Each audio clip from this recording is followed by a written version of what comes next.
News पंच और इस कार्यक्रम के जरिए हम आप तक हर रोज वो तमाम खबरें पहुंचाते हैं जिन पर रहती है हम सभी की नजर, क्योंकि न्यूज पंच में सिर्फ खबर नहीं होती बल्कि होती है हर खबर की पूरी पड़ताल। और आज न्यूज पंच के जरिए जिन प्रमुख खबरों की करने वाले हैं हम पड़ताल, सबसे पहले एक नजर डालेंगे उन प्रमुख खबरों पर, यानी टॉप लाइन्स पर। और टॉप लाइन्स के जरिए सबसे पहली और प्रमुख खबर आपको बता दें पश्चिम बंगाल से जुड़ी। जी हां, जहां बंगाल का जो पूरा बवाल जो बीते कल पूरा घटनाक्रम रहा, वो बवाल अब दिल्ली तक पहुंच चुका है। जी हां, ममता बनर्जी और साथ ही ममता बनर्जी ने जहां एक तरफ बंगाल में प्रदर्शन किया, वहीं दूसरी तरफ अगर हम देखें तो टीएमसी के नेताओं ने दिल्ली में भी प्रदर्शन किया ईडी की कार्रवाई को लेकर के। क्या कुछ है लेटेस्ट अपडेट, बताएंगे विस्तार से आपको इस खबर के बारे में। इसके साथ ही जो दूसरी प्रमुख खबर है वो है आर्टिफिशियल इंटेलिजेंस से जुड़ी हुई, जहां फ्यूचर इज एआई, प्रगति की नई कहानी। जी हां, भारत लगातार अपने कदम आगे बढ़ाता हुआ नजर आ रहा है आर्टिफिशियल इंटेलिजेंस को लेकर के, और किस तरीके से हो रहा है मजबूत, क्योंकि बीते कल प्रधानमंत्री ने एक अहम बैठक भी की है और इस अहम बैठक में कौन कौन शामिल हुए और यहां पर प्रधानमंत्री ने क्या कुछ कहा है, बताएंगे इसके बारे में भी विस्तार से। लेकिन इसके साथ ही तीसरी प्रमुख खबर अंतर्राष्ट्रीय जगत से जुड़ी हुई, जहां आर पार के मूड में है इस वक्त ईरान की जनता। जी हां, हालात बेहाल इस वक्त वहां पर होते हुए नजर आ रहे हैं। महंगाई के खिलाफ जनता इस वक्त सड़कों पर उतर आई है। क्या कुछ है वहां का नजारा, बताएंगे विस्तार से इस खबर के बारे में भी। तो चलिए शुरुआत करते हैं पहली और प्रमुख खबर के साथ, जहां आपको बता दें कि पश्चिम बंगाल में बीते कल ईडी ने आईपैक के ऑफिस और प्रतीक जैन के घर पर छापेमारी की, जिसके बाद इस पूरे मामले ने तूल पकड़ लिया। पूरा मामला कोर्ट तक भी पहुंच चुका है और ईडी ने इस मामले में कोलकाता हाईकोर्ट का रुख करते हुए मुख्यमंत्री ममता बनर्जी को ही पार्टी बनाया है। अब से कुछ देर बाद ही इस पूरे मामले पर जस्टिस शुभ्रा घोष की अदालत में सुनवाई है, जिस पर हमारी नजर लगातार बनी हुई है। लेकिन वहीं दूसरी तरफ अगर हम देखें तो बंगाल में हुई ईडी की कार्रवाई का विरोध दिल्ली में भी देखने को मिल रहा है। टीएमसी नेताओं ने गृह मंत्री के आवास के बाहर प्रदर्शन किया और इस पूरे घटनाक्रम के बाद कई सवाल इस समय उठते हुए नजर आ रहे हैं। आखिर इस फाइल में ऐसा क्या था जिसके लिए खुद मुख्यमंत्री ममता बनर्जी को भागकर उस जगह पर आना पड़ा, और वो फाइल अपने साथ लेकर क्यों गई? और अगर मामला मामूली था तो आखिर इतनी हड़बड़ी क्यों थी? अगर सब कुछ साफ था तो फाइल वहीं छोड़कर क्यों नहीं गई? करेंगे चर्चा इस पूरे मामले को लेकर और जानेंगे लेटेस्ट अपडेट अपने संवाददाता से। लेकिन उससे पहले आपको दिखाते हैं जब से कुछ ही देर में होगी सुनवाई कोर्ट में। जी हां, ममता बनर्जी वर्सेस ईडी इस समय नजर आ रहा है, क्योंकि ईडी के छापे से ममता बनर्जी घबराई हुई दिखती है।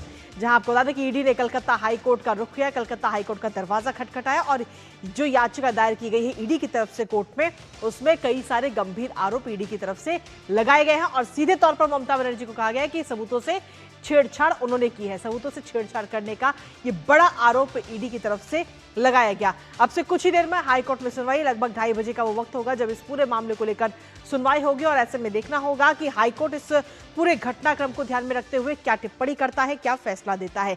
ईडी ने सीएम ममता को ही इस पूरे मामले का पक्षकार बताया है और इसके साथ ही याचिका में ईडी की जो भाषा है वो बेहद ही सख्त नजर आई है। आईपैक ने छापेमारी को हाईकोर्ट में चुनौती दी है, तो ये दो चीजों को लेकर के आज अहम सुनवाई है। और सीधे तौर पर अगर हम देखें तो अपनी इस याचिका में ईडी ने आखिर क्या कुछ मांग की है वो भी आपको बताते हैं। तो इस वक्त की सबसे बड़ी खबर आप तक पहुंचा रहे हैं, जहां ममता के खिलाफ सीबीआई जांच की जाए ये मांग इस समय की गई है। कलकत्ता हाईकोर्ट में ईडी की ये याचिका, जहां आईपैक मामले में ममता की भूमिका की जांच की मांग इस वक्त ईडी की तरफ से की गई है। साथ ही सीबीआई को एफआईआर दर्ज करने की भी अनुमति देने का अनुरोध किया गया है, तो ईडी की तरफ से ये याचिका दायर की गई। साथ ही आपको बता दें कि गुरुवार को बीते कल का जो पूरा घटनाक्रम रहा उसमें जो जो लोग शामिल थे उन सभी के खिलाफ शिकायत होनी चाहिए, एफआईआर होनी चाहिए, ये भी मांग की गई है। मुख्यमंत्री सहित सभी पुलिस अधिकारी जो उस वक्त वहां पर मौजूद थे और जबरदस्ती कागज वहां पर छीन कर ले जा रहे थे, उन सभी पर भी एफआईआर होनी चाहिए। जबरदस्ती दस्तावेज वापस लिए जाएं उनसे, और साथ ही इलेक्ट्रॉनिक उपकरण जैसे मोबाइल हुआ या फिर जो भी फाइलें हैं इलेक्ट्रॉनिक उपकरणों के साथ किसी प्रकार की कोई छेड़छाड़ ना हो, ना ही किसी दस्तावेज का क्लोन बनाया जाए।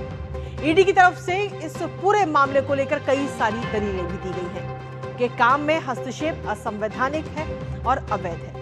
अदालत को इस पर स्पष्ट निर्देश की मांग इस वक्त ईडी की तरफ से की गई है। राज्य सरकार ईडी के काम में हस्तक्षेप ना करे, क्योंकि ईडी इस समय अपना काम कर रही थी और उसी वक्त ममता बनर्जी वहां मौके पर पहुंची थी इस पूरे काम में दखल डालने के लिए।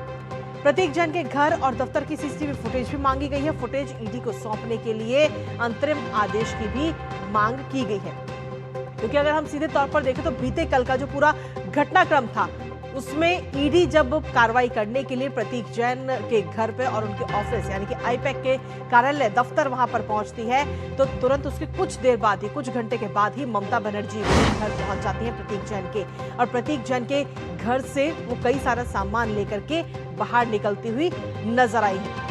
और इस बीच में कई उनकी तस्वीर भी सामने आई जिसमें वो एक हरे रंग की फाइल लेते हुए नजर आई, उनके हाथ में मोबाइल था, और इसके साथ ही सोशल मीडिया पर भी कई इस तरीके के फोटोज नजर आ रहे हैं जिसमें कुछ लोग अंदर से, ऑफिस के अंदर से कई सारी फाइल लेकर के बाहर निकल रहे हैं। तो ऐसे में इस पूरे मामले को लेकर के जो पूरे घटनाक्रम में जो लोग शामिल थे उन सभी के खिलाफ एफआईआर की मांग इस वक्त ईडी की तरफ से की गई है। मुख्यमंत्री सहित सभी पुलिस अधिकारियों पर भी एफआईआर की मांग ईडी ने की है, क्योंकि जबरदस्ती जो दस्तावेज छीने गए हैं वो भी वापस किए जाएं। ईडी की तरफ से दलील दी गई है कि काम में हस्तक्षेप असंवैधानिक है और अवैध है।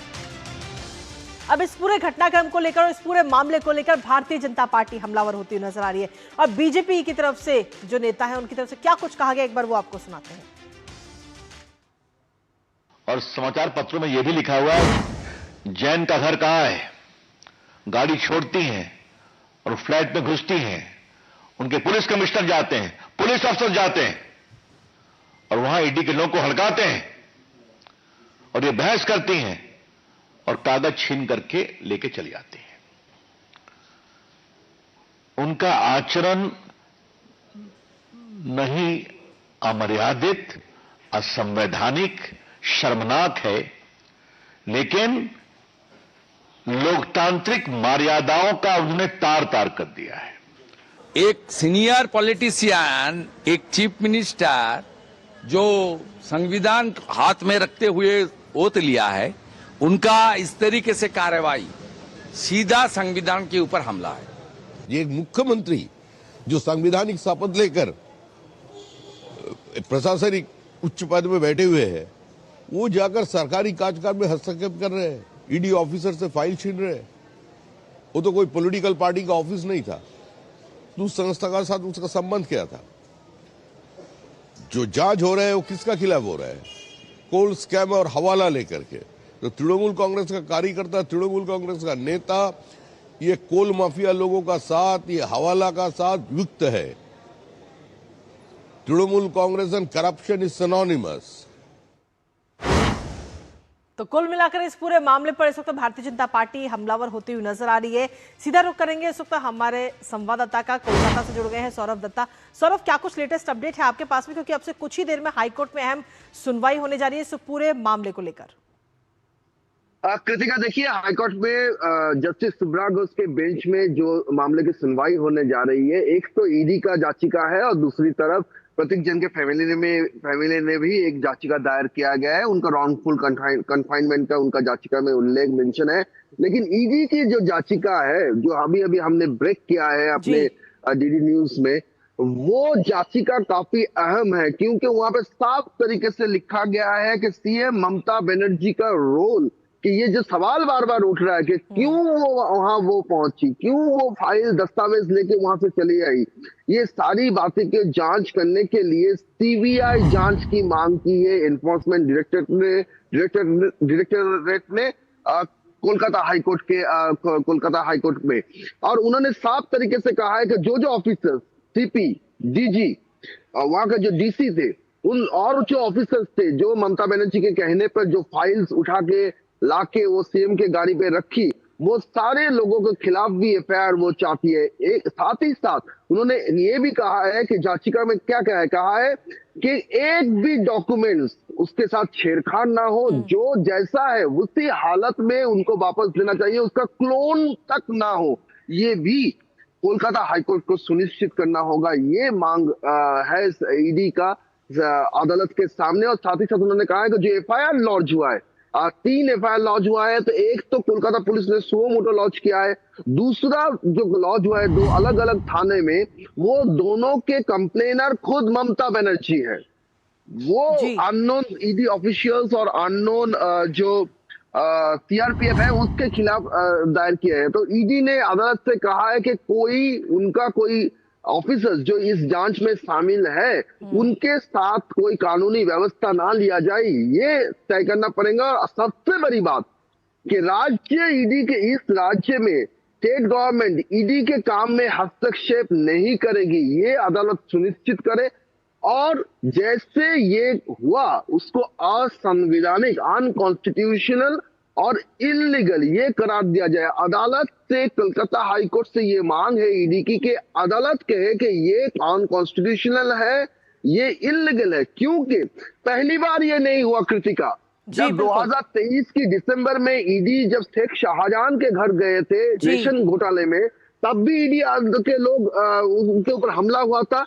कल सीएम पहुंची, वो तो अलग बात है, वो क्या हुआ सबके सामने है। लेकिन जब ईडी ऑफिसर्स निकल रहे थे प्रतीक जैन के ऑफिस से, तब जिस तरह से तृणमूल वर्कर्स को वहां लाया गया, बसों से, ऑटो से लाकर एक बड़ी जमायत की गई और वहां से ईडी ऑफिसर्स को गाली गलौज किया गया, ये जो सारी बातें हैं, तो कहीं पे जाके ये सवाल भी उठता है तो संदेश खाली में शेख शाहजहां के वहां जो हुआ था और यहाँ कलकत्ते में जो हुआ, उसमें उसमें डिफरेंस क्या है, क्या डिफरेंस है? तो इस तरह से ईडी ऑफिसर्स काम कैसे करेंगे, एक जांच संस्था काम कैसे करेंगे?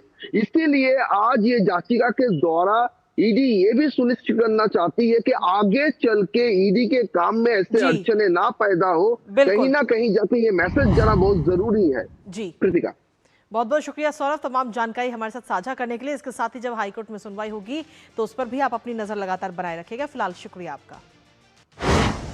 और इसी के साथ चलिए अब अगली महत्वपूर्ण खबर।